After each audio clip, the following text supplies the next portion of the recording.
안녕하십니까. 에스더의 편안한 성경 듣기입니다. 우리는 지난 시간 말라기를 끝으로 구약 성경 읽기를 마쳤습니다. 에스더의 편안한 성경 듣기는 이해실 사모님이 쓰신 성경이 읽어지네 라는 책을 참고해서 역사의 시간 순서에 따라 성경을 재배열하여 읽고 있습니다. 구약이 아담으로부터 시작된 인류의 일반 역사와 세상 나라와 대비되는 하나님의 나라인 이스라엘을 통해 보여주시는 하나님을 알았다면 이제 신약은 살리는 영으로 오신 두 번째 아담인 예수님에 대한 이야기입니다. 우리는 그 예수님을 만나러 가기 전에 구약의 끝인 말라기와 이제 신약의 마태복음으로 오신 예수님 사이에 400년이란 시간 동안 세상 나라에서는 무슨 일이 있었는지 간단히 알고 가려고 합니다. 그래야 예수님이 오셨을 그 당시에 왜 유대인들은 예수님을 십자가에 못 박게 되었는지, 그리고 예수님이 말씀하시는 것들에 대한 이해가 풍부해지기 때문입니다. 성경은 말라기 선지자 이후로 더 이상 하나님의 계시가 주어지지 않고 침묵하게 되는데, 이 400년을 암흑시대 또는 신구약 중간시대라고 부릅니다. 성경책에서 구약과 신약 사이는 종이 한 장 차이지만 그 사이에 숨겨져 있는 400년의 역사는 신약을 읽을 때의 정치적, 사회적 또는 영적인 배경이 됩니다. 역사는 연결된 것이고 어느 날 갑자기 나타난 것이 아니기 때문에 신약에 나타나는 예수님의 탄생 역사와 그 끈이 다 연결되어 있습니다. 우리는 구약의 끝에서 바벨론 포로에서 돌아온 유대인들을 보았습니다. 그러나 유대인들은 예루살렘에서만 거주했던 것이 아닙니다. 그 400년 중간기에 그들은 세상으로 흩어져 살게 되었습니다. 유대가 멸망하기 전 북쪽에 이스라엘 땅에 살던 사람들 기억하시죠? 그 이스라엘은 아수르에 의해 멸망을 당했습니다. 그들은 후에 아수르의 정책에 의해서 혼혈이 되었는데요. 그랬던 그들도 요한복음의 사마리아 여인을 보면 나름대로 하나님께 예배를 드리며 살고 있었던 것을 알 수 있습니다. 그리고 성경에 보면 예수님이 자라나신 갈릴리 지역이 있습니다. 이 갈릴리 지역은 북방 이스라엘입니다. 그러니까 북방 이스라엘 땅에는 야곱의 10지파만 살고 있는 것이 아니라 귀환한 백성들이 나름대로 살 곳을 찾다가 여기저기 흩어져 정착하고 살고 있었음을 알 수 있습니다. 그들은 모두 팔레스타인 땅 안에서 살아가고 있는 사람들입니다. 그리고 팔레스타인 땅 가까운 요단 동편, 즉 세례 요한이 사역을 하던 그 베레아 지역 모압 땅이죠. 또 갈릴리 동북쪽 이방 땅인 데가볼리, 그리고 지중해 연안에 있는 두로와 시돈 지역에 살게 되었습니다. 전부 다 예수님이 사역하시면서 다니신 지역입니다. 그리고 외국에 흩어져 살고 있는 디아스포라들, 이를테면 애굽이나 또 에스더서에 나오는 그 이란의 수산성, 그리고 소아시아인 터키, 유럽, 그리고 로마에도 유대인들이 흩어져 살게 되었습니다. 그들은 세계로 흩어졌지만 회당을 중심으로 하나님을 섬기며 살아가고 있었음을 사도 바울의 서신서들을 통해서 보게 됩니다. 그렇게 이스라엘 민족이 이방 나라까지 퍼져가 살고 있을 때 유다는 예수님이 오셨을 때 로마의 지배하에 살고 있었습니다. 유다의 역사를 보면 팔레스타인 땅은 여러 번 패권이 바뀌게 되는데요. 그 첫 번째는 바벨론인데요. 바벨론은 70년 동안 유다를 지배합니다. 그리고 바벨론의 마지막 왕이었던 벨사살 때 페르시아의 고레스에 의해 패하게 되는데요. 그 바벨론 시대에 다니엘과 에스겔을 통해서 하나님이 역사하시고 그때 잡혀온 레위인과 제사장을 중심으로 율법이 가르쳐지고 핍박 속에서도 그들은 유대인으로서의 정체의식을 고수합니다. 그리고 두 번째는 페르시아인데요. 그 제국 아래에서 200년을 지배당합니다. 이 페르시아 시대에 살았던 유대인들은 우리가 성경에서 이미 보았던 것처럼 다니엘, 수룹바벨, 또 예수와 학개, 스가랴, 에스더, 에스라, 느헤미야, 말라기 등입니다. 그러니까 포로 시대의 거의 대부분의 선지자들은 바사의 영향력 아래에 있었던 셈이고요. 그 시대에 일어났던 사건은 포로 귀환, 성전의 재건, 또 성곽 재건, 개혁운동 등이 있었고, 그때 그들을 통한 새로운 포로 귀환 공동체가 생겨나게 됩니다. 후대에 이르러 이 공동체는 유대교라고 명명하게 됩니다. 구약의 왕국시대에는 유대교라는 이름을 쓰지 않았습니다. 나라가 없어진 이후 과거 왕국의 조직이 아닌 새 공동체 그룹이 형성이 되면서 유대교라는 이름으로 일반 역사 속에 남게 된 것입니다. 그 중심에는 에스라가 있었고요. 에스라를 중심으로 한 유대 공동체는 새로운 정체성을 띠고 역사에 등장하게 됩니다. 세 번째는 그리스, 즉 헬라입니다. 바사의 마지막 왕 다리우스 3세를 끝으로 페르시아 시대는 끝이 나고 그 뒤를 이은 알렉산더 대왕으로 인하여 유대는 30년 동안 지배를 받습니다. 그 알렉산더를 통하여 헬라화의 바탕이 마련이 되었고요.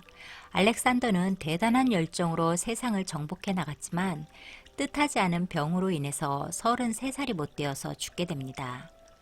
그는 후계를 정하지 못하고 갑자기 죽게 되었으므로 그의 부하 장군들 사이에서 서로 권력을 잡으려는 투쟁이 시작이 되는데 그중 프톨레미와 셀레우코스 두 사람이 가장 큰 권력을 갖게 됩니다. 프톨레미는 이집트 지역을 차지하게 되었고 셀레우코스는 바벨론 땅을 차지하게 되었는데 그들은 둘 다 팔레스타인 땅과 베니게를 탐내게 되었는데요. 결국 프톨레미 손에 들어가고 이 땅은 헬라인이 다스리는 이집트 속국이 되어 100년 동안 팔레스타인을 다스리게 됩니다. 이 프톨레미 왕조 시대에 이집트에 살고 있던 유대인들은 히브리 말로 쓰여진 구약 성경을 가지고 있었는데 프톨레미 2세에 의해서 히브리 성경은 헬라어로 번역이 되었고 유대인의 전유물이었던 성경은 헬라어 성경으로 번역이 되어져서 이방인들도 읽을 수 있게 되어 신약시대 와서는 온 열방에 복음이 전파될 수 있었던 것입니다. 그리고 다음으로는 셀레우코스 왕조입니다. 아까 말씀드렸다시피 알렉산더 사망 이후에 그의 부하였던 4사람 중 2사람이 가장 큰 권력을 가졌고 그중 프톨레미가 이집트를 그리고 셀레우코스가 바벨론을 가졌는데 여러분이 지도가 머릿속에 있다면 금방 아시겠지만 팔레스타인 땅은 바벨론과 이집트 사이에 끼어있는 땅입니다. 그렇기 때문에 늘 양쪽의 갈등을 불러일으키는 위험성을 안고 있었고 또 서로가 호시탐탐 빼앗으려고 하였습니다. 100년 동안 그들은 여러 번 엎치락 뒤치락하며 서로 빼앗았다 또 빼앗겼다 전쟁을 해왔는데 드디어 셀레우코스 왕조의 안티오쿠스가 이집트 군대를 격파해서 팔레스타인 땅을 차지합니다. 원래 셀레우코스 1세는 유대인들을 호의를 가지고 다스리고 또 각종 세금 면제와 유대인의 율법에 따라서 그들의 하나님 여호와를 섬길 수 있게 해줬었는데 이 안티오쿠스 4세는 유대인을 참혹하게 핍박합니다. 그의 핍박이 어떠했는지는 우리는 다니엘서를 읽으며 보았습니다. 그는 종교적으로 헬라의 신들을 섬기도록 강권을 하며 자기를 제우스 신이라 자칭하며 신격화하였고 또 양민들을 급습하여 학살하며 희생 제사를 금지했고 안식일과 절기 지키는 것을 금했습니다. 또한 율법의 사본들을 파기하라는 명령을 내렸고 할례를 금지시켰으며 예루살렘 성전 안에 제우스 신의 제단을 세우고 숭배하게 했으며 돼지고기를 제물로 바쳤습니다. 그랬기 때문에 이 잔인한 탄압으로 인하여 유대인들은 투쟁을 하게 되는데 그 결과 유대인의 독립을 가져온 마카비 운동이 일어나게 되며 이 승리로 유대는 100년 동안 독립을 하게 됩니다. 마카비란 마따디아의 셋째 아들인 유다의 별명인데 망치라는 뜻입니다. 그 마따디아는 제사장 가문에 속했으며 그의 아들 중에 셋째인 마카비는 안티오쿠스 4세를 물리치고 나라를 되찾았고 그들은 유대인들을 다스리게 되는데 그 왕조는 하스모니안 왕조입니다. 그렇게 4대까지 내려왔을 때 그들은 예루살렘 동쪽 지역, 즉 에돔 지역까지 정복하게 되는데 이때 그 지역을 다스리는 총독을 두었는데 그 사람이 바로 안티파스, 즉 마태복음 2장에 나오는 헤롯의 할아버지입니다. 이렇게 유다 지역에 등장하게 된 헤롯 가문은 이후에 점점 로마 세력이 커진다는 정세를 파악하고는 친 로마 정책을 펴게 됩니다. 그러다가 로마를 등에 업고 마카비 왕조를 반역하고 유대의 왕자리를 빼앗아 유대의 왕이 됩니다. 그래서 예수님이 탄생하시는 그 시각에 유대의 왕으로 에돔 사람 헤롯 대왕이 있었고 그 위에 로마라는 큰 지배 세력이 있게 된 것입니다. 그래서 유대인들은 헤롯과 로마라는 이중 압제 속에서 고통당하고 있었던 것입니다. 여기서 우리가 알아야 할 것은 예수님이 오셨을 그 당시에 왜 유대인들은 율법과 성전을 중심으로 열심을 내게 되었는가입니다. 조금 전에 제가 안티오쿠스 4세의 핍박에 대항하여 마카비가 혁명으로 유대를 되찾은 것을 이야기했었는데요. 이 마카비의 아버지는 마따디아로 제사장 가문이었습니다. 그때의 유대 공동체는 제사장들이 중심 인물이었고 그들은 성전 중심의 지도자들이었고 그들은 성전 문화를 고수했습니다. 그러다 보니 율법과 성전을 중심으로 더욱 열심을 내고 부응하게 되는 문화를 낳게 됩니다.